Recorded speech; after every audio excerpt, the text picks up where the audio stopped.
Okay, we continue in Baal Shem Tov ala Torah in Amud Hatefillah, and today we're going to be speaking about the idea of hachana, preparation. It's a few pieces we're going to read from the Baal Shem Tov, and they all come into the idea of how do we prepare for Tefillah? What is the concept of preparation, and how does it work? So we start off by saying Ein kedusha bli hachana. If we want to have a connection to something, we need to prepare. We need to know what it is we're doing. What are we getting into and how are we doing it? Laying the groundwork for what we're going to experience. Not just to jump right into tefillah, but rather to mentally, spiritually prepare ourselves for it. Let's read. It says, Shamati mimori, ki yesh tzarich leschazik tchila kodem hatefillah. A person says, yesh. There are some that need to prepare for davening in a certain way, so that they'll have the proper mindset to be able to daven. Without thoughts about other things that are not relevant to the prayer. And to be able to daven with dveikus, on fire, being glued to Hashem, davuk.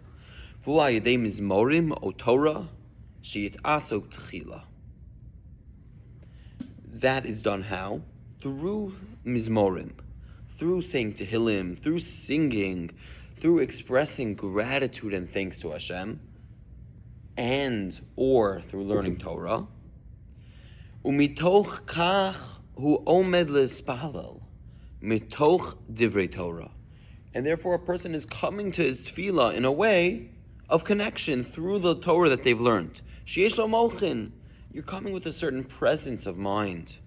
V'yeshim yarbe mimzorim o Torah kodem hatefillah lo yelo mochin hatefillah. Now it says, the Baal Shem Tov HaKadosh says, but a person could be so much busy with hachanos that by the time they get to the actual tefillah, they have nothing left.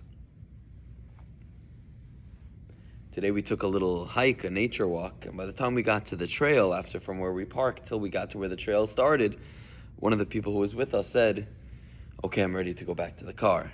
I feel like I already did the hike. Now that can be the experience preparing for tefillah. Preparing for tefillah, if you do too much preparation, what happens? A person comes to tefillah and they didn't prepare properly, and instead they prepared too much, they come to tefillah and they can't express themselves. They're already burnt out. Now what the Baal Shem Tov says is that there's no one right way. The main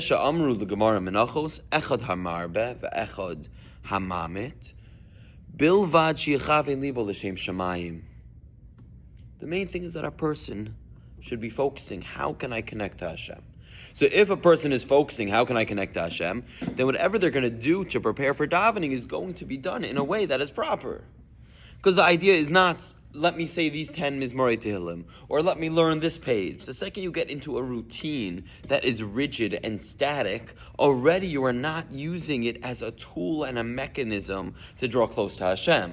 You're just going through checklist items. But instead, when the idea is, how can I open myself up? How can I have the moichin to be able to daven? How can I be able to express myself to Hashem in a real way, in a vulnerable way? Then, from one person to the next, it could look very different. One person, says the Chassidim Rishonim, they would prepare for an hour before davening, and then do like a Psukei Zimmer for an hour, or Brachos Kriya Shema for an hour, and then come to Shemona Esrei.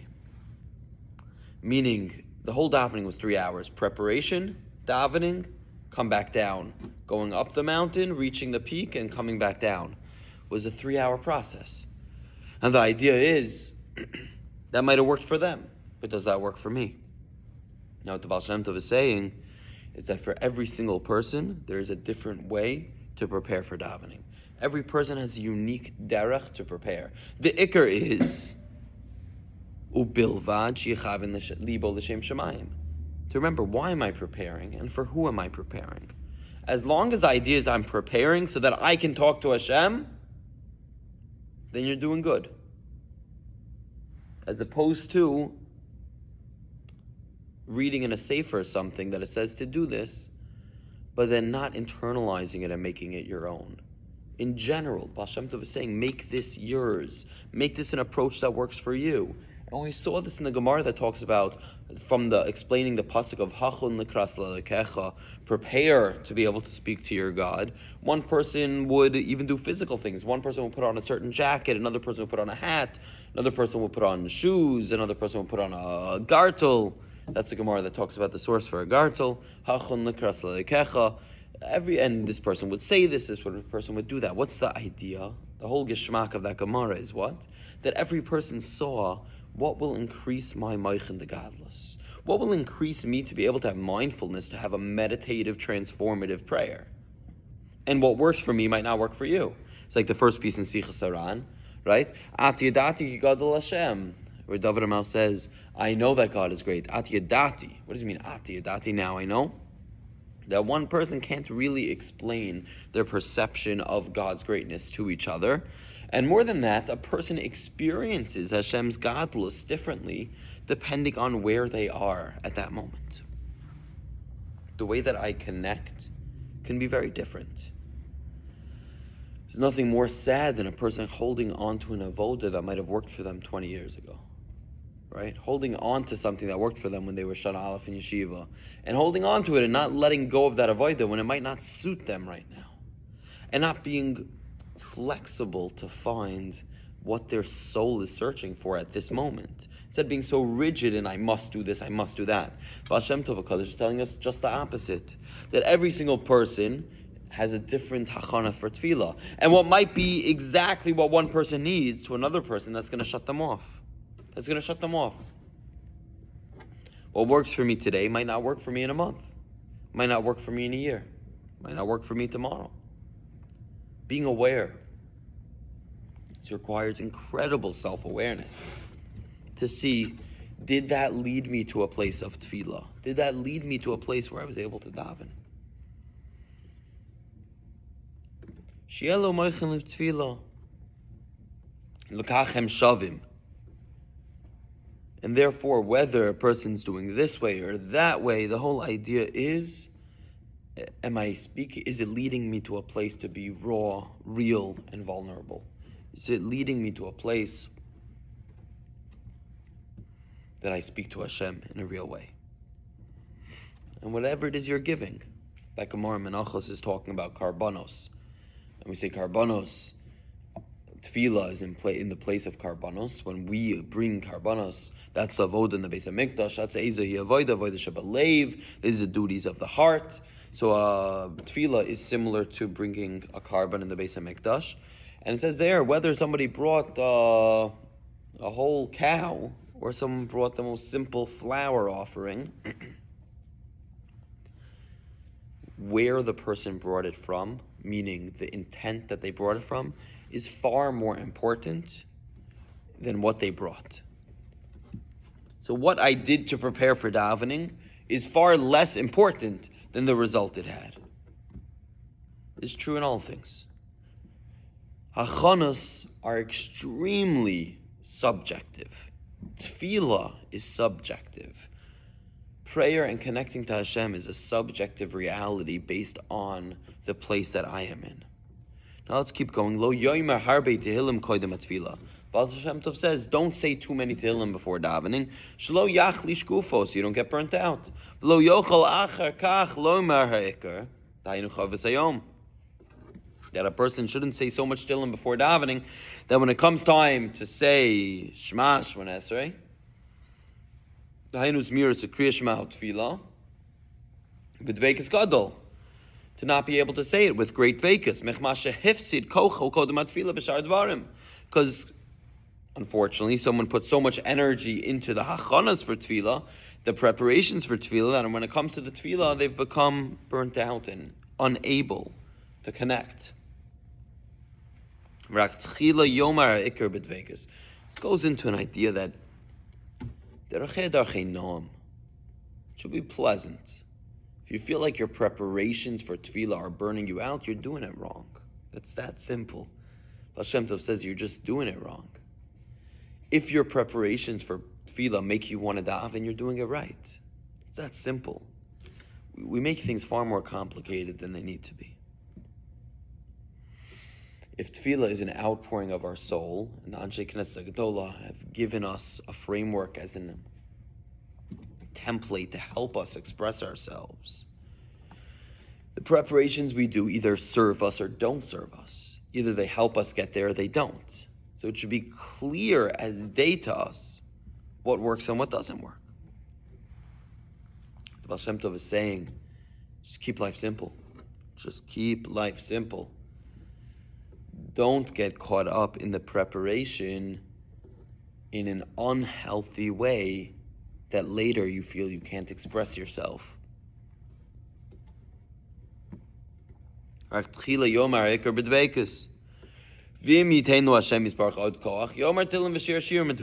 that a person should say a little bit of achanas. We have to prepare, but it should feel right to him or her. It should feel accurate to who you are as a person. It should feel natural. It should be smooth. And then after davening, if after davening you have more koyach, then you say more tehillim, then you say shir hashirim, b'dveikus. V'chein b'yom kippurim kodem ne'ila yomar machzer b'katnus k'dei sheyoichel achar kach l'tpalel b'dveikus. And Baal Shem Tov says, even when it comes to Yom Kippur, that we should reach the pinnacle, the peak of the day of Ne'ilah, we should reach it from a place of Dveikus. So if that means that your davening up until then somehow is bringing you away from a place of Dveikus, number one, you have to reevaluate the way you're davening. But it's saying, don't be ma'arich. Say the davening, but don't be ma'arich. Don't stretch it out to a place that by the end of Yom Kippur, you're burnt out. Number one, it means you weren't doing it right in a way that was authentic and real to you. But number two, every one of us has our limits where we say, okay, I need to step back now. Ratz v'shav. Why I need to take a step back. So Amar Rabbi Seinu, the next piece, Kol makom shenemar mizmor leDavid, haya minagin v'achar kach sharta lavashchina. So we say two things. Sometimes a lot of different intros to Tehillim. One of the differences is mizmor leDavid versus leDavid mizmor. So what's the difference? Why does it flip the words? Mizmor leDavid and leDavid mizmor. So mizmor leDavid, we say, mizmor lahavi ruach hakodesh leDavid. Mizmor leDavid means that David HaMelech was playing music, and afterwards he was able to express himself in tefillah. V'chol shenemar bo leDavid mizmor, sharta lavashchina v'ruach hakodesh v'achar kach amar shira. The opposite. That first he was able to have a revelation of Ruach HaKodesh, and then he sang songs. Then he gave thanks. Then he was able to express himself musically. V'hainu v'hinei ba'amiraseinu sefer Tehillim yishon liyavish lachlem de'ematay Ruach HaKodesh shor haleinu kodem ha'amiro achar kach al kein yira loimer b'kedusha b'tahara. So we said David hid inside of Tehillim the way in which to express ourselves, the way in which we're able to express ourselves. Mizmor leDavid means Isarusa dilatata. David did an action, and then he experienced the closest to Hashem. Lid David Mizmor, first it came to David, and then he was Mizmor. Isarusa dilaila. Sometimes we need to pick ourselves up, and then Hashem reveals himself to us. Sometimes Hashem reveals himself to us, and therefore we're able to pick ourselves up. It's called the Surusa Delatata, Surusa Delayla. Awakening from below, awakening from above. So sometimes when we're stuck, we have to say, I need to do something to pick myself up. I need to do something. And sometimes when we're stuck, we say, Hashem, I need you to pick me up. I'm stuck. And both are valid. It says, depending on which one we feel we're going through, those are the Tehillim to focus on, whichever one it is. B'Shem Baal Shem Tov, Shetziva La'anshav, Shekodem Kol Tefillah Yilmadu Ma'amar Zohar. Baal Shem Tov gave another piece of advice when it came to Hachanos, preparations. He said, we should learn from the Zohar. If we want to connect to Hashem, we have to learn Tairis HaNister. We have to learn Pnimiyas HaTorah. if we want to connect to a reality that our soul is always on fire and in love with Hashem, we need to become comfortable with the fact that there's a secret depth to the Torah, and we're only just scratching the surface. Learning the Zohar means, and learning in general, Kabbalah and Chassidus and Pnimius Torah and whatever packaging it is that speaks to your soul, saying, I have a chelik in it. I also have a chelik in Torahs, a Pnimius Torah. It's not that it's just for others. It's not that it's just for those that are more, quote unquote, well learned or in a different religious place than I am. But to say, Shekodem kol tefillah yilmedu ma'amar Zohar, it doesn't just mean to learn a piece of Zohar, but it means to say, I have a chelik in Torah Sinister. I have a chelik in Pnimius Torah. And for every single Jew in the world to say, I have a chelik in the depths, in the deep sea of Torah. That's what the Baal Shem Tov says. Because if you believe that, then you also believe you can express yourself to Hashem. If you believe, I have a chelik in this big, beautiful Torah, then you also believe that I have a chelik in a relationship. I have a piece, I have a part in a connection, in a relationship to Hashem. Now, Yizar Lios Tefillah, Ben Mekayitz, Ben Bechoref, Kodem and Eitzacham. So here, the Baal Shem Tov explains the importance of nates, of davening early in the morning, as the sun, and to reach Shemona Esrei as the sun is coming out. Dahainu Yerov HaTefillah Ad Korov L'Kriya Shema Kodem HaNetz. And most of the davening actually happens before the sun fully comes out. V'achiluk ben Kodem HaNetz La'achar HaNetz Kerichok Mizrach Mimarav Ki Ein Adayin Yechon Levatel Adinim Ben Akel. Now it says that davening, the sun is representing dinim, and the moon is representing chesed. The moon reflects. We do a lot of things by the moon. Our calendar is by the moon. The moon represents a level of receiving, which is a midah of chesed. The sun represents, it's bright, it's shining strong. It represents gvura, dinim.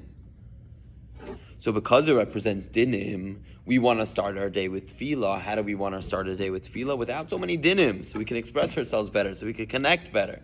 So we want to express ourselves from a place of less dinim. So the more we could daven, but there's a reality that we have to be mamtik some dinim. So we have to reach Shemona Esrei at the time when the dinim are just beginning, so we're mamtik all those dinim. That's davening nates. Davening nates means I'm in the business of hamtakas dinim. However, to be in the business of Amtakas Adinim, you have to start with the Achana while there's not so many Dinim, while it's easier to connect. And that's davening. Most of the davening leading up to Shemona Esrei is before Nates. And then, been in shuls where they daven Nates and they have a countdown, right? So I don't love clocks in shuls. Too much. We shouldn't be so bound by time. It's important. We should know when Zman Kriya Shema is. We should know when Zman Tefillah is, but we shouldn't always be looking at the clock. Did davening go 4 minutes longer? Did it go 3 minutes shorter? It should go. It should be a level of, it goes. But in the shul I was in, I saw a clock that had a countdown, timer. Now imagine if the timer said, this is the Eis Ratzon, this is the time when it's ripe for the taking, to be davening, doing your preparation, so that, because it's a time of chesed, of the moon, and then as the sun comes up, it says, quick, hamtakas adinim. That's avodah. You're saying Shemona Esrei at that moment, right, as the sun's coming up, hamtakas adinim. So the Baal Shem Tov says that a person should try their best to daven in nates. It says sometimes Baal Shem Tov is halacha, that if you daven nates regularly, then it is better to daven nates without a minyan than to daven at a later time with a minyan. That's if you daven nates regularly. Baal Shem Tov said at times he would do that when he couldn't get a minyan for nates. But the idea is to view tefillah and everything leading up to Shemona Esrei as part of our hachanas to the peak of that mountain. And as we're getting to those achanas, we need to be doing it from a place of chesed. And as we get there, we're saying, we're not just running in the chesed all day. We're experiencing dinim. When we say dinim, I can handle you. And I can take those difficult things and those struggles. When we are prepared properly, we can take those struggles, but what do we have to say? I'm here to do amtakas dinim. I'm here to take that which is represented as the sun and be mamtik and sweeten. Okay, so let's review what we've said so far tonight. Preparation is key. Just like la'avdil, you wouldn't come to a meeting without any form of preparation, an important meeting, you would prepare. So too, we come to daven, come to speak to Hashem. We want to be vulnerable, we want to be raw, we want to be real. So to accomplish all of those things, what do we have to do? We have to prepare. And the more we prepare, I say more, I don't mean quantitatively, I mean qualitatively, the more we're able to open ourselves up, reveal our soul, and have a real conversation. And the important thing is not to look at how other people do. It can be very easy to get caught up, even amongst tzaddikim, to look at tzaddikim and say, this tzaddik does this. You have to find the method that works for you. And what's the easiest way to know if it works for you? If it works. If you find that it enhances your tefillah, it means it works for you. If it doesn't, you're doing an avodah that's not for you. Hashem should bless us to be able to reveal the proper way for us to prepare for tefillah individually, the way that speaks to each and every single one of us, to be able to use our preparation for tefillah as a way to speak to Hashem in a deeper, more real way. And whether it's through Sirusa de la Tata, Sirusa de la Eila, Hashem should send us a way of uplifting us in all areas of our tefillah. Okay? Thank you for joining us.